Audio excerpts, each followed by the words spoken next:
그러니까 IT 지식방송 토크 IT 진행만큼 지식 PD 고성입니다. 오늘은 이제 B2B 영업 관련돼 가지고 파이프라인 구축 어떻게 하는 건지 또 실제 세일즈의 본질 이런 것들을 두 분의 게스트 모시고 지금부터 1시간 반 정도 저희가 진행하도록 하겠습니다.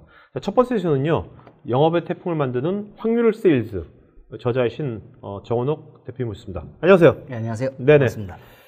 자, 먼저 굉장히 좀 이름이 영업의 태풍을 만드는 확률 세일즈. 네. 자, 확률 세일즈가 뭔지는 이따 알아보기로 하고, 네네. 먼저 네. 그 책 제가 보니까 네. 저자님께서 제가 놀랐던 게 그 군대 졸업하고 군대 이제 제대하고 나서 네네. 10년간 영업을 하셨는데 네. 영업을 계속해서 잘 못하시고, 그렇죠. 네, 힘든 생활을 10년간 하셨는데 네. 보통 그렇게 10년 영업하면 보통 그렇다면 중간에 포기도 많이 하고, 그렇죠, 그렇죠. 아니면 더 중요한 거는 10년간 그렇게 하다 보면 그게 습관화가 돼가지고 네.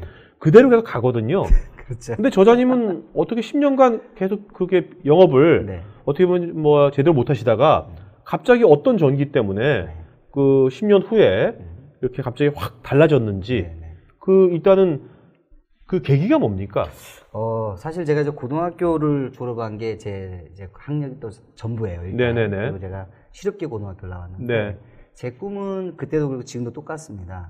선택의 자유가 있는 삶을 사는 거예요. 네. 선택의 자유가 또 뭐냐 물어보면 그런 거잖아요. 그냥 제가 먹고 싶은 걸 먹고, 네. 뭐 제가 누군가를 도움을 줄 수 있으면 도움을 줄 수 있으면 도움을 줄 수 있고, 그리고 이제 그런 걸 선택할 수 있는 자유를 살기 위해서는 돈도 필요하고 시간도 여러 가지 필요하죠. 네. 근데 제가 이제 그렇게 해서 그거에 대한 도구로 제가 이제 영업을 선택을 했던 거예요. 왜냐하면 네. 제가 얘기했던 그런 스펙과 제가 갖고 있는 것들이 없기 때문에 그런 사람이 그런 인생을 살 수 있는 도구가 많이 없어요. 네. 그래서 영업을 선택을 했는데 이게 제가 책에 썼지만 이게 꿈을 안고 시작을 하는 거잖아요. 네네. 근데 너무 잘 안 되더라고요. 근데 이게 처음에 시작했으면 시간 또 지나면 또 잘 될 수가 있는데 안 되는 게 계속 이어지는 거예요. 네네. 그래서 제가 말씀드린 포기하고 싶은 순간들이 너무나 많이 있었는데 제 꿈을 포기를 할 수가 없었어요.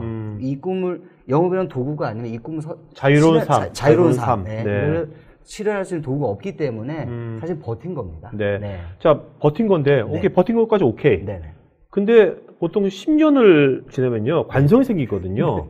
근데 어떻게 그렇게 그 영업적인 것도 굉장히 성공을 하시고, 성취를 네. 많이 하시고, 네. 이렇게 책까지 내시고, 네. 뭐 이렇게 된 어떤 그 계기가 뭡니까? 보통 습관이랑 관성이란 게 그렇죠. 우리가 보통 바꾸기 쉽지 않거든요. 네, 네. 어떻게 바꾸셨어요?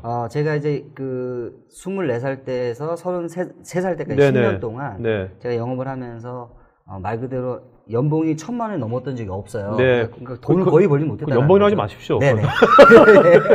연봉 다른 사람들이 연봉 네. 저는 그랬다는 네네, 거죠. 오케이. 네. 근데 제가 34살 때 이제 33살을 저물면서 네. 제가 34살 때 IT 영업에 다시 새롭게 도전을 하면서 어떤 아이템을 하신 겁니까? 지금 B2B 이제 쪽에. 기업을 상대로 네. 그 통신 솔루션을 제공을 하고 있습니다. 그러니까 우리가 기업에 네네. 뭐 인터넷이나, 인터넷이라든지 네. 전용회사라든지 네네. 뭐 그런 그런 것도 인터넷이나 인터넷 전화라든지 네네. 그런 솔루션을 제공한 일을 B2B로 그 B2B로 네네. 이제 진행하면서 네.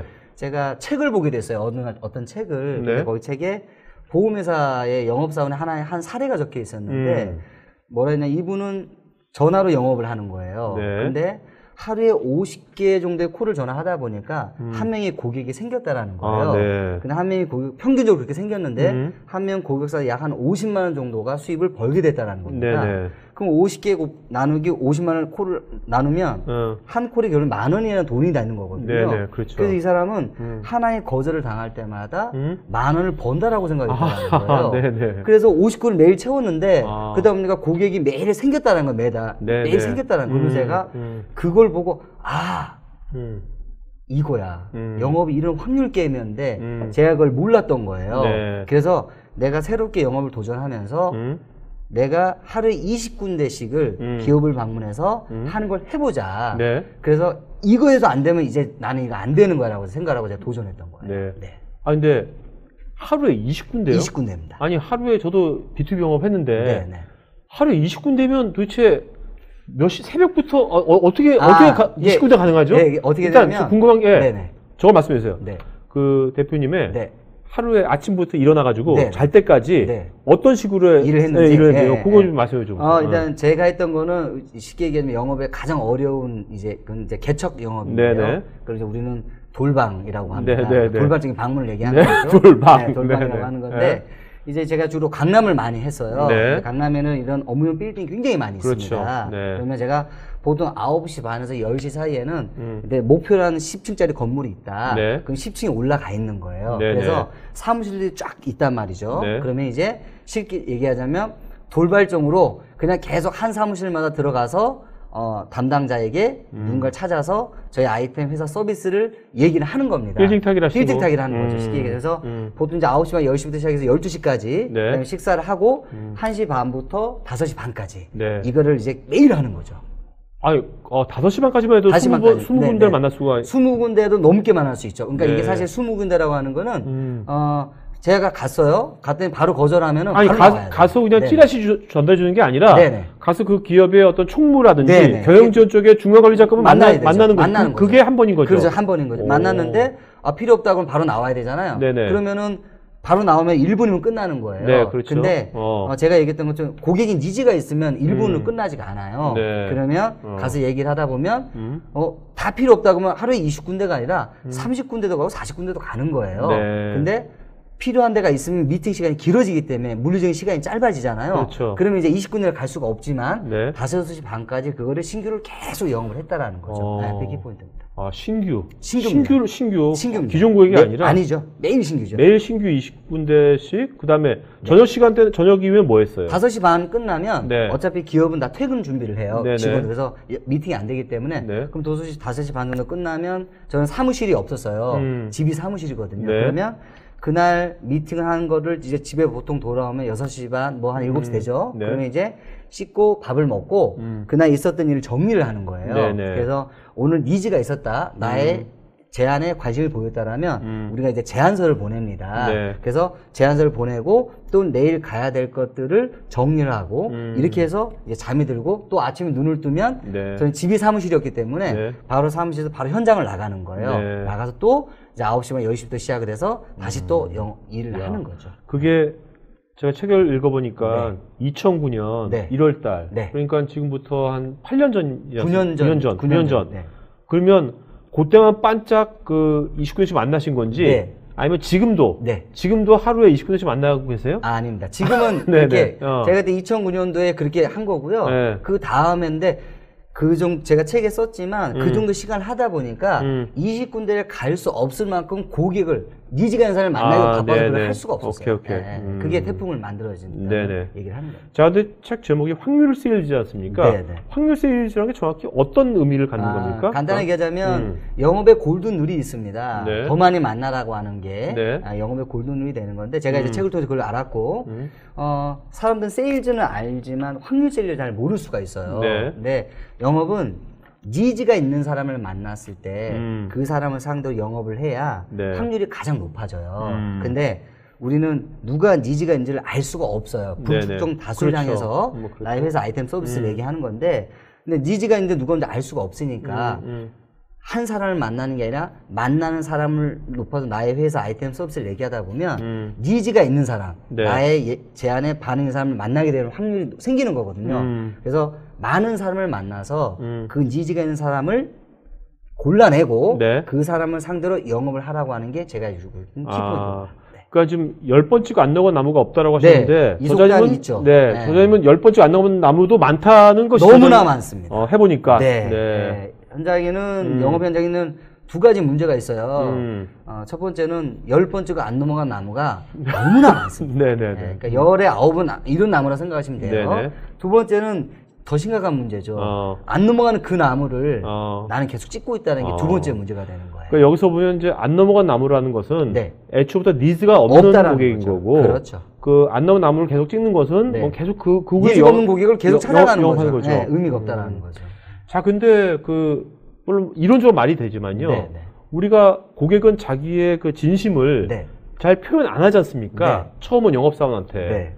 그러면 처음에 이 사람이 니즈가 첫 만남을 했는데 니즈가 있는지 없는지를 어떻게 처음에 그걸 알 수 있죠? 이거는 안 찍어야 될 나무란 거를 찍어야 될 나무죠. 어떻게 처음 판단할 수 예를 들면 이런 거죠. 그냥 예를 들어서 대표님이 지금 차를 타고 있는데 네. 차를 오랫동안 탄 거예요. 네. 그러니까 차가 많이 노후가 돼 있는 거예요. 네네. 그래서 내가 차를 바꿔야 되겠다. 근데 생각을 하고 있는 거예요. 근데 누가 와서 명함을 내미는 거예요. 네. 안녕하세요. 자동차의 모든 것 최고의 탑 세일즈맨 자동차의 모든 걸 책임지는 정원옥이라고 합니다. 약간 좀 느끼하다. 예를 들어서 네네. 그렇게 하고 제가 예를 들면 그렇게 제 세일즈맨이나 차의 자동차 세일즈맨이나 이걸 명함 내밀면 대표님은 반응할까요, 안 할까요? 약간 느끼하지만 뭐 나중에 하려고 그러니까 네. 있으면 뭔가 반응하겠죠. 그렇죠. 네네네. 그런 거라는 거예요. 필요하면 반응할 건데 차에 관심이 없거나 차를 바꿀 필요가 없거나 차를 바꾼 지 얼마 안 됐거나 예를 들어서 네. 차에 그런 게 전혀 없다라면 네. 제가 아무리 와서 최고 세일즈맨을 하는가는 반응을 안 한다는 얘기잖아요. 네네. 그러니까 니즈가 있으면 바로 반응을 하는 건데 니즈가 없으면 반응을 당연히 안 하겠죠. 그러니까 그 반응에 대한 어떤 그 촉을 네. 좀 잘 알아야겠네요. 그리고 또 이런 사람이 있지 않습니까? 네네. 왜냐면 니즈를 네. 고객이 니즈를 항상 안다고도 모르는 거죠. 네. 뭔가 내가 니즈가 있는지 없는지 모르는 상태에서 네. 일단 무조건 영업이 오면 네. 무조건 반대를 하는 거죠. 네. 일단 무조건 안 사요. 네. 됐어요. 네. 필요 없어요. 네. 사실은 있는데 네. 그럴 수 있잖아요. 네. 네. 그럴 때는 어떻게 해야 될까요? 저는 개인적으로 네. 제가 지금 영업을 한 지가 18년 됐거든요. 네. 그리고 제가 확률 세일즈를 해서 2009년부터 지금까지 하면서 만났는데 제 기업 고객사가 한 2,000개 가까이가 돼요. 지금 지금 현재 이렇게 영업을 하면서요. SMB 쪽에 고객이 그렇죠. 2,000개 가까이 되는데 그 고객들은 죄송하지만 다 한 번에 반응했던 고객들이에요. 네. 네. 그러니까 쉽게 얘기하자면 니즈가 있으면 반응을 할 것이고 니즈가 없으면 반응 안 한다는 게 제 생각이에요. 그러니까 네. 이제 반응 없는 고객을 네. 너무 거기다가 신경 에너지 쓰지 말고 패스하라는 얘기예요. 어차피 네. 반응 있는 고객이 또 나오니까 네. 그게 확률이라는 그렇죠, 얘기죠. 그렇죠. 그렇죠. 어쨌든 간에 그런 확률을 우리가 하려면 일단 부지런해야 되겠네요. 당연하죠. 부지런하지 않으면 이거는 할 수가 없죠. 할 수가 없는 거네요. 그 보통 어떻습니까? 이제 하시다 보면 시간 관리 같은 거 있지 않습니까? 네. 시간 관리는 어떻게 하세요? 영업은 시간이 자본금이에요. 네. 다른 자본금을 쓰는 게 아니라 시간을 자본금인데 시간의 자본금을 어디에 써야 될 거냐 가장 중요하거든요. 네네. 안 그러면 이제 자본 잔뜩 상태에 빠지는 거니까 시간의 자본금을 저는 현장에 쓴 거예요. 네. 그러니까 오롯이 아침 9시부터 10시에는 내가 시작할 수 있는 현장에 서 있는 거고 네.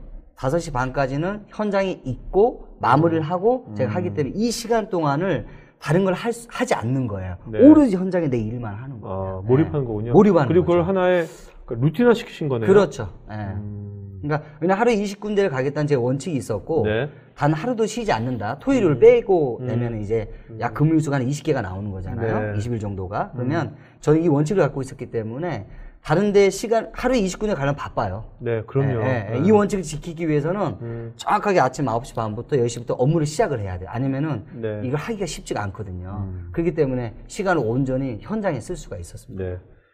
자, 근데 이게 보통 한번 재연을 한번 해보죠. 네. 그래야지 시청자분들이 좀 느낌이 올 것 같아. 네. 저도 사실 누가 네. 저 6층 저기 사무실 누가 삐적삐적 와서 안녕하세요 저 기업 됐어요. 그렇죠. 못 들어가게 하거든 일단. 자 예. 제가 이제 네. 빌딩 타겠습니다. 그래서 제가 첫 번째 만나는 거야. 이제 문에서 자 네. 누구세요? 네. 예, 안녕하세요. 네. 제가 문을 열고 들어오잖아요. 네네네. 그럼 이제 사람들이 다 업무를 하고 있을 거 그쵸. 아니에요. 그럼 제가 하는 게 통신 솔루션 쪽이니 IT 쪽 영업을 하는 거니까 그러니까요. 네. 그런 걸 담당하는 분들이 보통 이제 회계팀, 총무팀에 다 관할을 하시거든요. 그럼 제가 이제 들어가자마자 보통 직원들이 물어봅니다. 저기 그 통신을 담당하는 관리자분이 어느 분이십니까? 물어보면 물어보세요. 물어보세요. 왜 제가 관리자분이 어느 분이십니까? 왜요? 누구세요? 예. 저희 제 이제 통신사를 얘기하면 안 되잖아요. 얘기해. 괜찮아. 우리 KBS 괜찮아. 얘기해요. 예, 안녕하세요. LG 플러스에서 나왔습니다. 네. 다름이 아니고 지금 쓰고 있는 인터넷을 저희 걸 바꾸시면 이런 혜택이 있어 얘기하면 바로 거기서 안 쓴다 그러세요. 그렇죠. 필요 없다 그러세요. 나가라고 하는 거예요. 그럼 이제 당연히 나와야 되잖아요. 그럼 이제 거절당한데 1초도 안 걸리는 거예요. 바로 나와야 되는 거니까. 제가 그렇게 얘기를 하는 게 아니라 가서 LG U+스 나왔습니다. 다른 게 아니고 이런 강남에 이런 건물 되게 많은데요. 사실 강남 도심권에 있지만 인테리어 환경이 낙후된 건물이 너무나 많습니다. 이 건물도 그 중에 하나거든요. 그래서 저희가 저희 LG에서 이 건물 전체를 최신형 광으로 공사할 계획을 갖고 있는데 수요가 없으면 제가 공사를 할 필요가 없지 않습니까? 그래서 잠시 수요 조사 차원차 나왔습니다. 명분을 얘기해 줘. 그러니까 처음부터 이렇게 뭐 이렇게 제품을 드리는 게 네, 아니라 아니죠. 그 사람의 뭔가 어떤 수요를 자극시키는 있는지 없는지를 제가 명분을 그러니까 개척님의 핵심 포인트는 순간 갈리는 거거든요. 그러니까 아까 얘기했던 것도 무술 때문에 저한테 물어보면 제게 주어진 시간은 10초 혹은 20초 혹은 30초예요. 그렇죠. 제가 어떤 얘기를 하면 그 얘기를 들으면서 이 사람은 판단을 해요. 내가 이 사람 얘기를 계속 들어야 될 것인가, 그렇죠. 아니면 나가라고 해야 될 것인가, 필요 없다고 해야 될 것인가, 이걸 판단하는데 그게 순간 갈리는 거거든요. 근데 순간을 갈리는 그걸 제가 순간을 힘이라고 하는데 그때 내가 이곳에 방문한 이유가 그 명분이 정확하게 전달이 되면 이 사람이 저랑 대화할 수 있는 시간을 만들 수 있는 끈이 될 수가 있는 거예요. 진짜 처음에 누구세요? 왜 오셨어요? 네, 저희 LG U 플러스가 이번에 새로운 100Mbps 기가 이렇게 했으면 바로 땡이죠. 아웃바운드 콜처럼 느껴지잖아요. 근데 뭔가 이렇게 수요 조사하고 하시니까 뭔가 좀 약간 좀 전문성이 느껴지는 것 같아요. 뭔가 약간 전문적인 것 같은데 한번 알아볼까? 호기심이 약간 생기기도 하고. 필요할 수도 있으니까요. 또 하나 예를 들자면 이런 거죠. 10층짜리 건물이 있어요. 그럼 제가 9층에 간 거예요. 그럼 제가 또 다음날 찾을 거예요. 무슨 때문에 물어볼 거 저한테 얘기할 거 아니에요. 그럼 제가 또 이렇게 바꾸지 이렇게 얘기를 하면 바로 나가라고 하니까 그게 아니라 이렇게 얘기를 하는 거죠. 안녕하세요. 10층 그 회사 아시죠? 그 회사에 저희한테 추신형 광을 요청을 했는데 그 회사 하나만 가지고는 제가 수지 타산이 맞지가 않습니다. 그래서 이참에 이 건물 전체를 다 리서치를 해서 수익이 되는지 확인하고 할 건지 말 건지 결정하기 위해서 잠깐 수요 조사 차원차 나왔습니다. 라고 얘기하는 거죠. 이런 식인 거죠. 자, 그렇지만 뭐 정말 그동안 이제 하루에 20분에 만나시면 별의별 거절도 많이 당해보시잖아요. 맞죠. 지금 그 본인의 그동안 경험 중에서 정말 이거 최악의 거절이었다. 최악의 거절 하나 기억나는 게 있으면 어떤 거 있을까요? 솔직히 얘기해서요. 제가 뭐 개를 풀어서 문다든지. 그런 건 없었는데. 개 때문에 나오다가 호리백산한 적이 있어요. 그래요? 거기 건물인데 개가 있더라고요. 그런 적이 있었는데 사실 그런 적은 없고 이게 거절도 이게 몇 개의 거절만 있으면 뼈 아픈 상처들이 있을 텐데 저는 2009년도만 세일 수가 없어요. 근데 약 5,000번의 거절을 당한 거예요. 5,000번의 거절. 그리고 2010년도부터 지금까지 계속 영업을 하고 있으니까 사실 셀 수가 없습니다. 최소 저는 10,000번 이상, 뭐 10,000번이 훨씬 넘어갈 건데 너무 많다 보니까 솔직히 해서 기억에 남는 게 없습니다. 그러니까 싹 그냥 잊어버리는. 너무 많아서 기억이 안 나요. 그러니까 그것도 뭐 10명, 20명 있으면 기억에 남아요. 근데 이게 1,000개, 2,000개, 5,000개, 10,000개, 20,000개를 넘어가면 기억이 안 남아요. 저는 기억에 남는 게 없어요. 저도 처음에 제가 이제 29살 때 처음에 이제 대통신에서 SR 영업할 때 그때 금융 영업했거든요. 근데 뭣도 모르면서 아무것도 모르면서 진짜 그 은행에 이제 과장이 뭐 저도 대리였으니까 과장이랑 저랑 비슷한 줄 알고 그냥 전화 약속을 잡고서 갔더니만 은행 과장 완전히 격이 다른 거예요, 저하고. 그 사람이 저를 앞에 두고서 막 잡상인 취급하듯이 하면서 딱 쫓겨났는데 바로 쫓겨났는데 근데 제가 그때 저한테 아무렇지도 않았던 게 저는 이제 그 사람이 평생 저를 생각하지 않을 거거든요, 잘 때. 잘 때 저를 안 생각할 거 아니에요. 그러니까 제가 쪽팔려, 저를 이상한 사기친 것도 아니고. 그런 게 저는 굉장히 그 거절에 굉장히 저는 이제 적응하는데 그런 게 저는 참 좋았어요. 너무 많아서 솔직히 해서 기억이 안 납니다. 자, 그러면 이제 지금 현재 그러면 그 저자님께서는 밑에 이제 직원들도 있습니까? 있습니다. 있습니다. 그러면 이제 본인 영업 아주 잘하시잖아요. 아주 엑스퍼트인데 이제 직원들은 본인만 같지 않을 수 있잖아요. 어떤 식으로 이제 신입 영업들의 그 역량을 키워주시는 본인만의 노하우가 있다면 어떻게 합니까? 영업은 멘탈 게임이에요. 그러니까 멘탈이 강한 사람이 영업을 해서 성공을 할 수가 있어요. 돈을 벌 수가 있어요. 근데 멘탈이 꺾이거나 멘탈이 약해지면 현장을 나가서 일하기가 어려워요. 그래서 제가 주로 했던 거는 교육입니다. 교육? 정확한 교육. 그러니까 마인드 교육, 제품 교육은 당연히 해야 되겠지만 제품 교육이라고 하는 게 거의 대부분 이제 제품 매뉴얼이 나오면 그 상태에서 신규들은 약간 업데이트가 되는 거지. 그게 큰 건 아니고 가장 중요한 거는 마인드인 거예요. 그 마인드 교육을 항상 늘 동기가 부여가 돼서 현장을 나갈 수 있도록 독려를 해야 되는 게. 자, 근데 마인드 교육 어떤 식으로 하십니까? 잠깐 좀 말씀해 주시면 예를 들자면은 구호에 치는 거 아니죠? 그런 거 아니죠. 할 수 있다 화이팅! 이게 아니고 어떻게? 할 수 없는 사람이 할 수 있다 외치는 거고요. 실제 하는 사람은 그냥 하겠죠. 네네네. 제가 했던 거는 현장에 가서 제가 이제 보여주는 거예요. 직접. 데려가는구나. 네네네. 제가 현장 가서 고객을 만났을 때, 이제 우리는 어프로치라고 하는 거죠. 네, 개척일을 나갔을 때도 저 문을 열고 들어가서 아까 제가 이런 것들을 A부터 Z까지 전부 다 보여주는 겁니다. 직접 다. 그러면 같이 거절도 당하고 하는 건데 영업은 그런 거예요. 리더가 리더는 영업 조직의 리더는 눈앞에 장애물을 작게 만들어줘야 돼요. 근데 왜냐하면은 나는 리더인데 그렇죠. 나를 따라하는 이 사람이 그렇죠. 제가 눈앞에 장애물 봐서 제가 크다고 느끼고 거기에 반응하면 더 크게 느껴지는 그렇죠. 거예요. 그 사람은요. 리더가 가는데 리더 계속 거절당하고 못 들어가.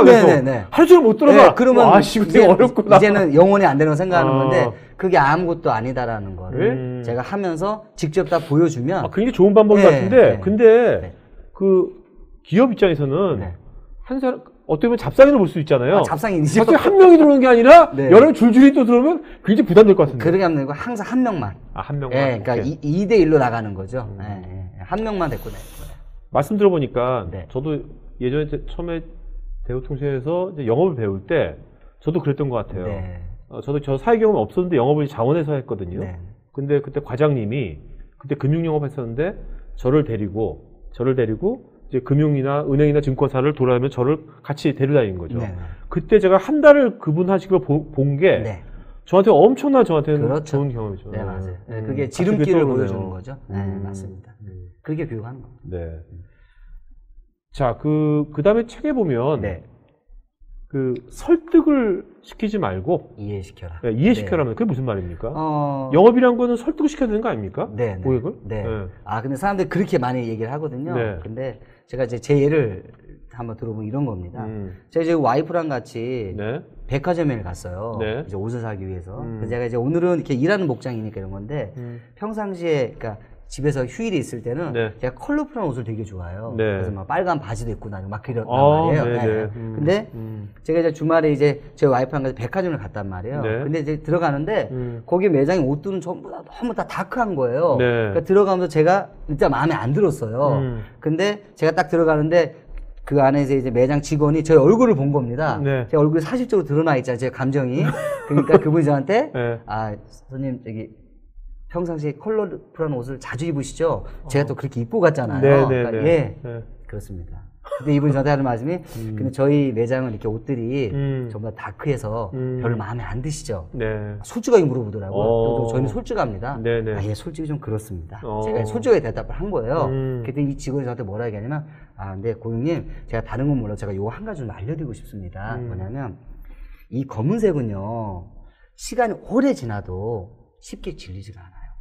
그리고 이 검은색은요 아무 옷에나 컬러가 매칭이 돼갖고 아무 코디하기가 정말 좋은 색깔이 검은 색깔이에요. 그래서 잘 나가는 수입 브랜드들은요 저희들은 전부 다 옷이 전부 다크합니다 라고 얘기를 하는 거예요. 근데 그 설명을 딱 듣고 보니까 옷이 좋아 보이더라고요. 그래서 제가 옆에 매장이 좋은 데가 많잖아요.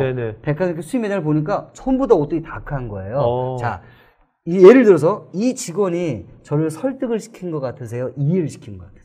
이해를 시킨 거죠. 그렇죠. 새로운 지식도 알려주고. 그렇죠. 이런 겁니다. 그럼 우리가 경험을 돌이켜보면 어디 가서 뭔가를 사러 다 가잖아요. 대표님 아마 가시잖아요. 근데 나를 상대하고 있는 영업사원이 나를 설득하고 있다는 느낌을 받을 때가 있나요, 없나요? 있죠. 그럼 사고 싶어요, 안 사고 싶어요? 굉장히 싫죠. 그렇죠. 안 사려고 그러죠. 그래서 설득하면 안 된다라는 거예요. 그 얘기가 설득의 심리라는 책에 나와 있습니다. 제가 이제 그 책을 본 거예요. 사람은 본능적으로 설득당하는 걸 싫어한다라는 거예요. 그래서 제가 그걸 깨닫고 저는 그때부터 지금까지 설득한 적이 없어요. 저는 고객의 언어를 가지고 정확하게 나의 회사, 아이템, 서비스를 이해를 시키는 거예요. 그러면 선택은 고객이 하는 거예요. 영업을 해야 될 거는 선택할 수 있게끔 이해시키기까지 하면 그걸로 다 되는 거예요. 그러니까 그게 설득과 이해 차이입니다. 그걸 팔려고 그러지 말고 선택 고객의 눈높이에 맞게끔. 근데 사실 그게 말은 맞는데 이제 하다 보면 막 뭐 코트에 쫓기고 뭐 실적에 쫓기다 보면 이제 또 이제 어떤 사람도 자기가 또 만든 물건이 있으면 애정이 있어가지고 그냥 또 막 강요하게 되거든요. 사실 그러면 안 되는데. 그러면 안 되죠. 그러면 이제 결과가 안 좋아지는 거예요. 맞아요.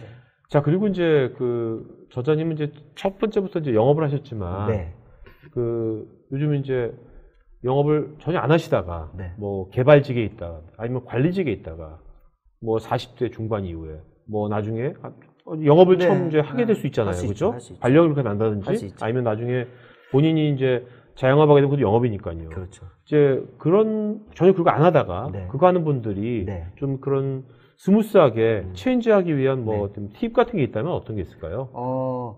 사실 전혀 영업을 안 해본 분들, 전혀 영업을 안 해본 사람도 영업하는 아무 시장이 없어요. 40대 때 영업을 한다면 영업을 한다라고 하면 영업은 그 패턴이라는 게 있습니다. 일에 대한 이제 룰이죠. 올바른 패턴을 처음부터 가져가느냐 가져가지 않느냐가 가장 중요해요. 근데 저는 사실 영업을 강연을 하고 하면서 많은 이제 영업하는 사람들 제가 이제 많이 만나게 된 거예요. 엄청나게 많이 만나게 됐죠. 그럼 제가 이분들하고 이렇게 대화를 하다 보면 영업을 오래 한 사람도 있고 영업을 시작한 사람도 있단 말이에요. 근데 제가 그런 분들한테 얘기를 듣다 보잖아요. 그러면 이분들한테 제가 해준 얘기가 항상 있어요. 제가 이 책에 이렇게 썼잖아요.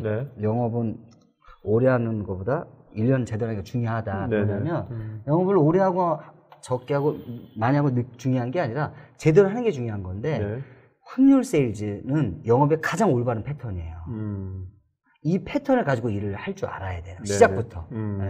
왜냐하면 제가 얘기했던 것처럼 고객이 니즈가 있는 고객을 만나서 영업을 해야 가장 확률이 높기 때문에 누군지를 모르니까 확률로서 그걸 먼저 찾는 패턴을 갖고 있으면 영업이 쉬워지는 거예요. 근데 그 패턴을 갖지 않고 한 명을 만나서 10번을 찍어서 하려고 한다. 제가 10번 안 넘어가면 너무 많다 그랬죠. 이렇게 하다 보면 그럼 어려워지는 겁니다. 이 패턴을 가지고 일을 해야 되는 거고 아까 얘기했던 설득과 이해 막 설득에 대한 얘기가 많이 나와 있는데 그거는 제가 아까 얘기했던 경험을 통해서 말씀드렸잖아요. 영업은 설득하는 거 아닙니다. 정확하게 이해시킬 줄 아는 그런 것들만 갖고 있다면 뭐 하는 데 사실 아무 없죠. 그러니까 말씀 들어보니까 우리가 이제 여러분들 만나고 또 이제 거절도 당하고 어디든 또 잘 되고 그럼 그런 것들 이제 뭐 밤에 복귀를 해봐가지고 복귀해봐서 요 부분 요런 섹터에 있는 사람이 잘 되네 하면 그쪽을 좀 집중을 해야겠네요. 그렇죠. 그리고 또 이런 거죠. 일을 한 명을 만나고 2명 만나고 3명 만나고 이렇게 하다 보면 경험이 쌓이잖아요. 근데 이런 거죠. 하루에 2명을 만나는 사람은 2개의 경험을 하게 되는 거예요. 하루에 20명을 만나면 그게 일이 영업이 잘 됐든 잘못됐든 상관없이 20개의 경험을 하게 되는 거예요. 그러면 2명을 만나는 것보다 20개 경우 18개가 많지 않습니까? 그러면 갔더니 이렇게 했더니 좀 잘 안 되더라. 그럼 다음에 할 때는 이 경험을 가지고 다르게도 해보고 이렇게 하면서 계속하면서 좀 더 나아지는 거거든요. 근데 절대적인 경험치 양 자체를 많이 하면 이거를 빨리 하면 숙달되면서 실력이 쌓이는 거예요. 근데 절대적인 양 자체가 적다 보면 실력을 쌓을 수 있는 경험이 적잖아요. 그러다 보면 그 지름길을 알아가는데 시간이 너무나 많이 걸린다라는 거예요. 그 절대적인 양을 많이 해서 경험을 많이 하면 그걸 가지고 시간이 지나게 되면 실력이 쌓여있기 때문에 그때는 이제 적게 만나더라도 고객한테 임팩트 있게 나의 회사 아이템 서비스를 제공을 하고 제안을 하고 선택할 확률이 높아지게 되는 거예요. 자, 또 우리가 이제 영업의 꽃을 이제 클로징이라고 하지 않습니까? 어차피 이제 클로징을 해야 돼, 매출 올려야 돼, 계획을 해야 되는 거니까 이제 클로징이 근데 쉬운 것 같지만 또 굉장히 뭐 관계는 잘 맺는데 클로징을 못한 분도 굉장히 많이 봤거든요. 어떤 클로징의 어떤 그 저질만 어떤 걸 노하고 있다면 제가 책에 썼지만 클로징의 의미를 정확히 하는 게 좋을 것 같아요. 영업하는 분들이 항상 이제 말일 정도 되면 바빠요. 이제 클로징 하러 가거든요. 그러면 어디가? 그러면 클로징 치러 갑니다. 클로징 하러 갑니다. 그런 얘기를 입에 달고 살거든요. 그럼 이제 클로징의 의미가 뭔가라고 제가 사람들 물어보면 거의 대부분 사람들이 이런 생각을 갖고 있어요. 고객이 예스를 하는 거를 클로징이라고 생각합니다. 그렇죠. 사인하는 거. 사인하는 거죠. 나의 제안에 사인하는 거죠. 근데 이게 문제가 있어요. 왜냐면 제가 고객을 만났어요. 그러니까 나의 회사 아이템 서비스를 제안을 했어요. 근데 클로징 말 그대로 고객이 예스 하는 걸 생각하고 클로징을 하려고 했더니 고객이 거절할 것 같은 거예요. 그 느낌을 받습니다, 사람은. 그렇죠? 그러면 클로징을 하지를 못해요. 그러면 이 A를 패스하고 B로 또 넘어가는 거예요. 그럼 또 이 사람을 한번 제안했는데 클로징 하려고 했더니 예스를 하려고 생각하는 걸 클로징 하다 보니까 근데 이 B가 또 거절할 것 같단 말이에요. 그럼 또 클로징을 못해요. 그래서 계속 돌아만 다니고 있어요. 이거를 이제 좀비 비즈니스라고 제가 얘기를 하는 거예요. 영혼이 없는 거예요. 근데 제가 생각하는 클로징은 뭐냐면 고객한테 예스를 받는 게 아니라 내 일을 마무리하는 거예요. 제가 생각하는 클로징은 그거예요. 그래서 저는 A를 그러니까 네, 의미가 다른 거죠. 나를 선택하건 네. 안 선택하건 그 고객의 선택인 거죠. 그 마무리가 된 거네요. 그렇죠. 네. 그게 클로징이면 고객이 예스라든 노를 하든 답변을 듣는 게 저는 제2를 마무리하는 거기 때문에 클로징을 10을 만나면 10명을 다 하는 거죠. 네. 그러면 거기서 예스가 된 데 고객이 될 것이고 클로징 의미가 정확하게 있어야 된다는 그러니까 예스라는 걸 클로징 생각해버리면 노할 건 클로징이 안 되는 거예요. 그렇네요. 자꾸 예스를 클로징하면 만날 때 자꾸 위축이 되고 그렇죠. 아니면 쓸데없이 뭔가 또 허세를 부리게 될 수 있고 그렇죠. 무리수를 두는데 그렇죠.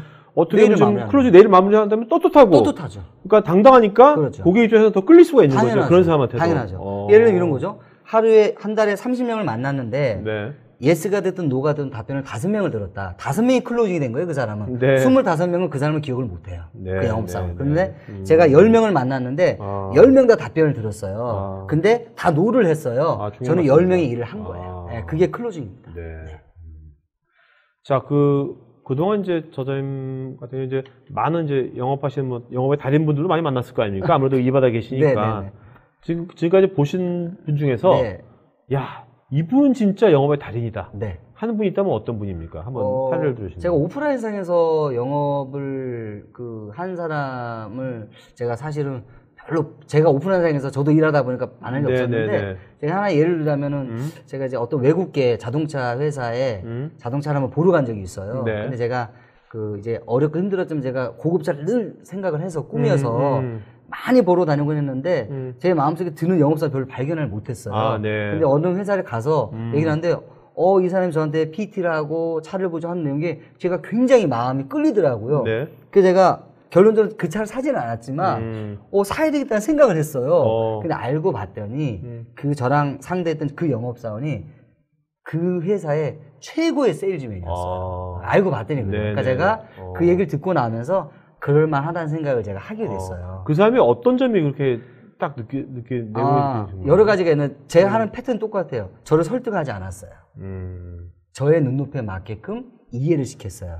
왜냐하면 쉽게 제가 갔던 그 차는 A급 차가 아니니까 우리가 알고 있는 그런 독일 최고의 모델들이 아닌 거예요. 그러니까 좀 이제 그런 차 비교는 마이너 모델인데 이 차가 마이너 모델이지만 왜 쉽게 우리가 가성비 얘기를 많이 하잖아요. 왜 좋은지 이런 것들 저의 눈높이에 맞게끔 정확하게 유연하게 설명을 해줬고 저를 이해를 시킨 거예요.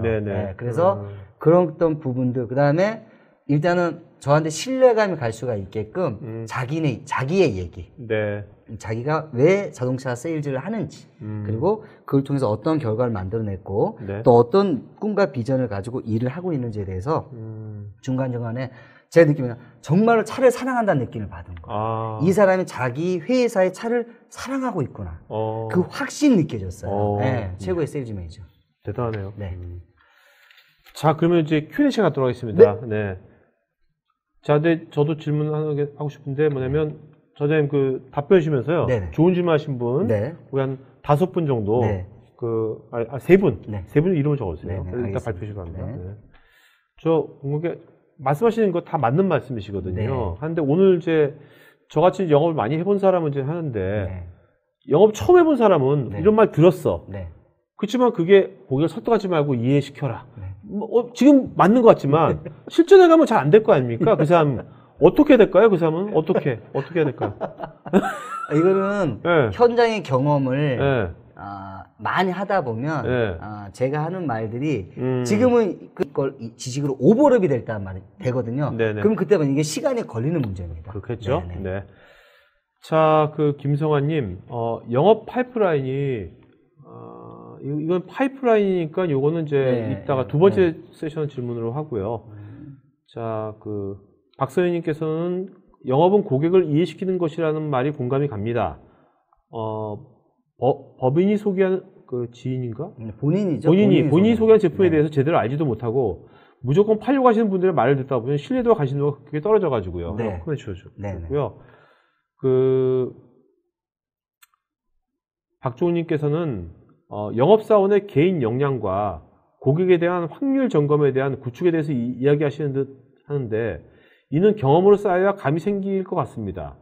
감이 없는 초보 영업에게 그런 노하우와 경험을 제공하는 시스템이 있을까요? 영업사원의 개인 명장과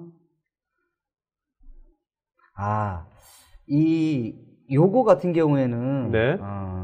아까 제가 잠깐 얘기했지만 이거는 경험이 좀 쌓이면 네. 이게 저는 독서도 똑같거든요. 네. 똑같은 책을 읽지만 이 책을 1년 후, 2년 후, 3년 후 읽었을 때 전혀 새롭게 와닿는 내용이 너무나 많아요. 왜냐하면 책의 내용은 같지만 그 책을 읽는 내가 시간이 지나서 나의 경험과 지식과 지혜가 많은 것들이 의식 수준이 변화가 되면서 소화 흡수력이 좋아지는 거거든요. 근데 이런 것들은 초보 영업자의 그런 노하우 시스템이라고 하는 거는 이런 것들에 대한 거는 줄 수는 있지만 소화가 잘 안 되는 거예요. 그 사람이니까 이거는 대신에 제가 드리고 싶은 얘기는 현장의 경험을 많이 하면 그 시간을 줄일 수가 있어요.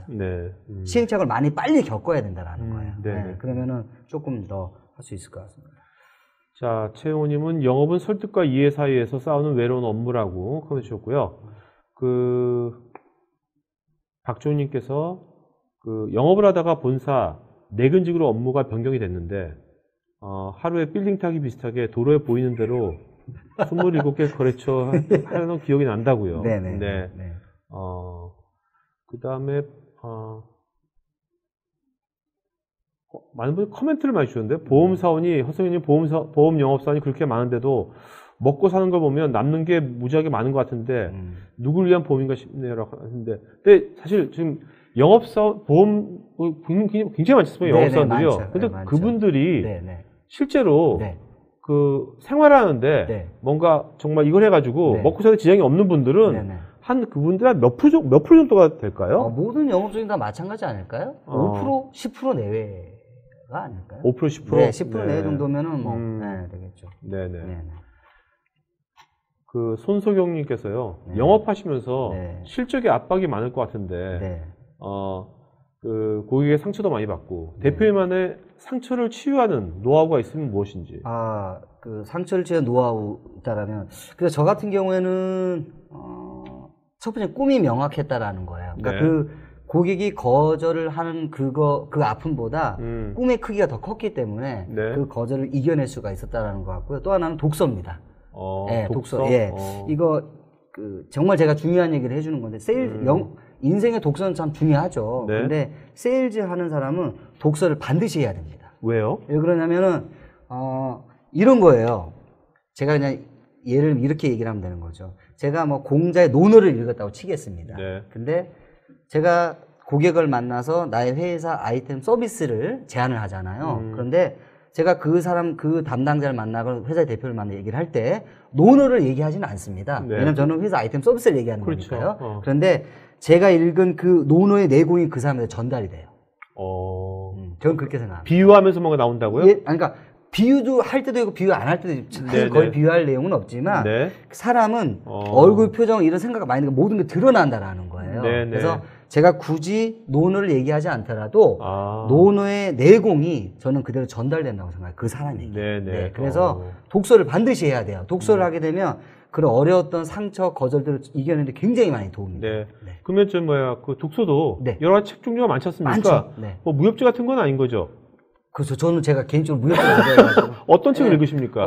자기계발서를 저는 예전에 많이 읽었고요. 저 같은 경우는 기업의 성공에 관계된 책들 되게 좋아했어요. 그리고 한 개인의 스토리도 좋아하고. 그래서 저에게 큰 영감을 줬던 분들 이순신 장군의 책. 이순신 장군? 책이라든지, 안중근 의사의 책이라든지, 예를 들면 또 여러 가지 많은 책들이 있거든요. 근데 그런 책들이 저에게는 굉장히 많은 도움이 됐어요. 좋은 말씀이신 것 같습니다.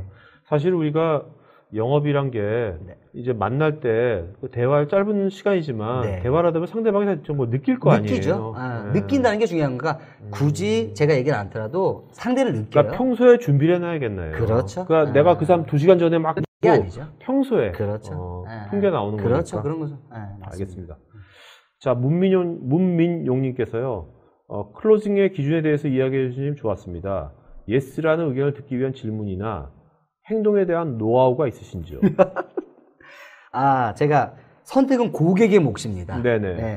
저는 항상 예스를 하고 노를 하고 고객의 선택을 존중하기 때문에 거기랑 그게 할 필요가 없어요. 그래서 정확합니다. 진짜 그런 애티튜드에 좋은 것 같은데. 네, 저도 네. 정말 좋은 사실입니다. 것 같아요. 저는 네. 똑같습니다. 그렇지만 나는 최선을 다하는 거죠. 하는 거죠. 그냥 최선을 네, 다하지 않고 어차피 부끌복이야. 네, 그런 그러니까 게 부끌복은 아닌 거죠. 아니죠. 그런 게 아니죠. 정확한 명분을 가지고 심플하게 고객을 설득하는 게 아니라 고객의 언어로 이해를 시키면 네.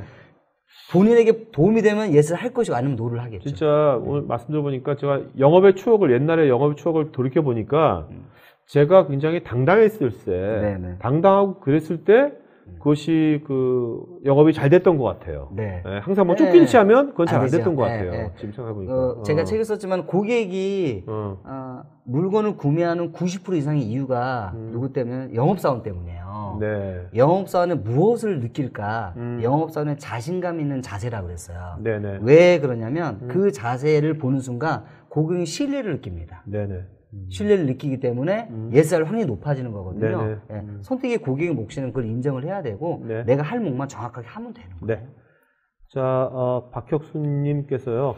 영업맨들의 영원한 딜레마인 올바른 영업 방법으로 미래를 위한 영업과 당장의 영업 실적의 압박으로 네. 많은 스트레스와 고민이 있는데요. 이럴 때 어떤 방법으로 이겨냈습니까? 어떻게 보스를 설득해야 할까요? 그러니까 이분은 이제 내가 정말 네네. 영업 이런 식으로 하면 잘할 거야. 네. 약간 장기적으로 하는데 네네. 또 자꾸 그냥 이번 주, 이번 달 목표 자꾸 그냥 있죠, 하고 있죠. 이럴 때 어떻게 해야 될까? 이게 그 과정과 결과라고 하는 두 가지의 딜레마죠. 네. 좋은 과정이 있어서 좋은 결과가 도출되는 보장이 없죠. 그리고 뭐 과정은 별론데 결과가 또 좋을 수도 있어요. 네. 이제 문제인데 대표의 입장에서는 과정이 어쨌든 결과를 선택할 수가 있습니다. 사실은 그럴 수 있거든요. 왜냐하면 또 회사도 그래야지 매출이 생겨야 돼서 살아갈 수가 있는 거니까. 근데 제 개인적인 생각은 올바른 과정이 먼저입니다. 아, 네. 네. 그리고 정상적인 저는 그 대표의 그 영업 마인드를 갖고 있다라면 올바른 과정을 선호해야 된다고 생각합니다. 당장 눈앞에 게 중요한 게 아니에요. 네네. 네. 당장 팔아서 문제가 생기면 팔지 말아야 되는 거예요. 네네. 네. 근데 그런 생각을 좀 가지고 있어야 될 것 같습니다. 자, 문성민님, 확률 세이즈는 좋은 영업 전략을 생각합니다. 그런데 이런 확률을 데이터나 시스템으로 관리하고 계신지요? 저 같은 경우에는 요 분도 아주 되게 좋은 질문을 하셨는데요. 자기의 그러니까 제가 이제 썼던 폼 중에 하나가 신규 니즈 결정이라고 하는 폼이거든요. 신규는 매일 20군데를 가는 거죠. 네네. 그리고 그 안에서 필요한 니즈가 있는 사람, 나에게 네네네. 반응한 사람은 오케이. 있었고 이제 결정을 얘기하는 건데 저는 이거를 항상 다 기록을 했어요. 그래서 네. 그럼 일주일 지나면 약 예를 들면 뭐 100명을 만났겠죠. 네. 그중에 니즈가 있는 사람이 뭐 5명 있었다. 예스가 돼서 내 고객이 됐을 거 노를 근데 이런 것들을 데이터화 시켜놔야 돼요. 자기 일에 대해서. 그러면 네네. 이제 저 같은 경우 지금 확률이 얼마 되냐면 저 10명을 만나면 4명에서 5명은 제 고객이 됩니다. 그게 제 확률입니다. 지금. 타율이 굉장히 높네요. 높죠. 그러니까 과거에는 안 그랬겠죠. 야, 근데 지금 제가 과거엔 과거에는 10%가 안 됐죠. 1할이 안 됐는데 안 됐죠. 지금은 4할. 네. 야, 그래서 그 10명 중에 4명이 당장 결정이 될 수도 있고 네. 시간이 지나서 결정이 될 수 네. 있지만 그 정도 확률이 있어요. 이걸 가지고 있어야 돼요. 알겠습니다. 자, 지정호님, 영업에 대한 경력이 쌓일 때까지 기다려주는 업체가 없을 것 같습니다. 어느 정도 개인차가 있는 것을 감안하더라도 기업에서는 어느 정도 교육기관을 통해서 좋은 영업사원이 된다고 보시는지요? 또 영업사원들 간에 개인 본인의 좋은 노하우를 공유할까요? 네. 기업에서 어느 정도 교육기관 좋은 영업사원이 된다고 보십니까? 라고 했을 때 저는 개인적으로 그럴 수 있다고 생각합니다. 네, 저 같은 경우도 10년 동안 영업을 잘했던 사람이 아니기 때문에요. 교육을 할 수 있어요. 네. 근데 똑같은 교육을 하는데 역량의 차이는 있어요. 그 사람에 따라서. 그래서 요거는 요즘에는 교육 시스템이 잘 돼 있어요. 네. 회사들이. 근데 그런 것들도 회사 따라 다르긴 하겠지만 기본적으로 교육을 해서 하는 거는 저는 맞다고 생각합니다. 네. 자, 허성윤님은 예전의 술상 모델은 지금 어떻게 변화됐을까요? 술은 어떻게 생각하십니까? 영업에 있어서 술. 우리나라 접대 문화 뭐. 네. 저는 개인적으로 고객들하고 술을 마신 적이 없습니다. 네네네. 마시지 않고도 일하는데 아무 문제가 없습니다. 알겠습니다. 네. 자, 홍관호님, 장시간 동안 영업 실적이 저조할 때 어떻게 극복하는 것이 좋을까요?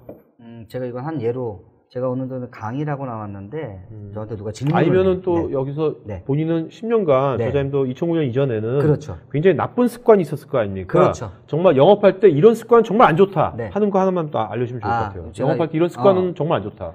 영업이 안 되는 문제가 많이 있을 것 같지만 두 가지입니다. 첫 번째는 누군가를 만나서 나의 회사 아이템 서비스를 얘기를 안 한다라는 거예요. 네. 첫 번째 문제는 그거고 두 번째는 첫 번째를 많이 안 한다는 게 문제입니다. 네. 많이 트라이를 안 하는군요. 요 문제, 그것 때문에 많은 문제가 생기는 거지. 네. 원인은 두 가지입니다. 네. 아마 그걸 보시면 될 것 같습니다. 알겠습니다. 네. 자, 스태프는요, 여기 저자님 이메일 주소 좀 적어주세요. 적어주시고요. 저자님 페이스북도 하시니까, 그죠? 네네. 여러분들 오늘 들으시고서, 이분 괜찮네? 이분한테 인터넷 전용해서 할까? 하시는 분들은 연락 주세요. 네. 나중에 되면 저한테 전화 하세요. 알겠죠? 네. 자, 오늘 질문하신 분 중에서 세 분 이름 좀 불러주시죠. 네, 제가 이번 손석용 씨, 네, 손석용님, 네. 문성미 씨, 네, 문성미님, 홍관호 씨, 홍관호님, 네. 자, 손석용, 문성미, 그 다음에 홍관호. 요 세 분은요, 저희 스태프 이메일 주소로 본인 이름 주소 핸드폰 이메일 보시면 저자님 사인한 책 드리도록 하겠습니다. 저자님 이따가 요 세 분 이름 적어주세요. 네, 적어주셔서 주시면 저희가 보내도록 하겠습니다. 네. 자, 그럼 마지막 한 말씀 마쳐할까요? 네. 저는 제가 사람들 세일즈는 아직 확률 세일즈를 잘 모릅니다. 그런데 가장 중요한 영업의 키포인트는 니즈가 있는 사람을 만나는 상대로 영업을 해야 됩니다. 네. 근데 이 사람을 만나기는 한 명 만나서는 그게 쉽지가 않습니다. 근데 10명, 20명, 30명 만나다 보면 나의 상품, 아이템, 서비스에 반응한 사람이 반드시 나오게끔 돼 있어요. 그게 확률 세일즈인데 영업의 가장 올바른 패턴이 확률 세일즈입니다. 이거를 내가 일을 지금 하면서 지금 당장 할 수 있어서 1년만 할 수 있다라면 나머지 인생은 걱정할 필요가 없을 거라고 저는 생각합니다. 네. 자, 저는 지금은 자유로운 인생을 하고 계십니까? 거의 90% 이상은 그렇다고 봅니다. 네. 알겠습니다. 네. 자, 그러면 지금이 2시 48분인데 여러분 2시 55분, 7분 뒤에 두 번째 세션은요. B2B 영업 파이프라인 실제로 이것을 어떻게 효과적으로 우리가 구축하고 운영하고 뭐 이런 것을 할 것인지 이런 얘기들을 퀸테 시스템의 최용석 부장님 모시고 하겠습니다. 여러분 7분 뒤에 뵙겠습니다. 고맙습니다. 감사합니다. 네네.